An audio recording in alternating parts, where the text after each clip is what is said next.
బిల్వము అంటే మారేడు దళం. మారేడు చెట్టు చాలా చాలా గొప్ప చెట్టు. సృష్టిలో అత్యంత పవిత్రమైనటువంటి చెట్లలో మారేడు చెట్టు ఒకటి. స్పర్శనం దర్శనం పుణ్యం.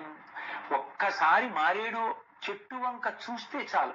ఇంటి ముందు మారేడు చెట్టు ఉందనుకోండి, అటు వెడుతూ ఇటు వెడుతూ, ఇంట్లోంచి బయటికి వెడుతూ ఇంట్లోంచి బయటికి వస్తూ, పొద్దున్న నిద్ర లేవగానే ఇంట్లోంచి బయటికి వచ్చి ఒకసారి మారేడు చెట్టుని చూసి, శల్యూషము అంటారు, నటుడు ఎలా ఆడుతుంటాడో మారేడు చెట్టు అలా కదిలి ఆడుతున్నట్టు ఉంటుంది. రంగస్థలం మీద నటుడు ఆడినట్టు.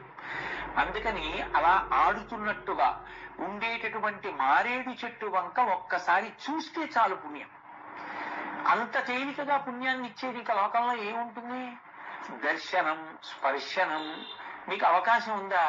ఒకసారి మారేడు చెట్టును ముట్టుకుంటే చాలు. సూర్యాస్తమయం కాకముందు ఒకసారి మారేడు చెట్టును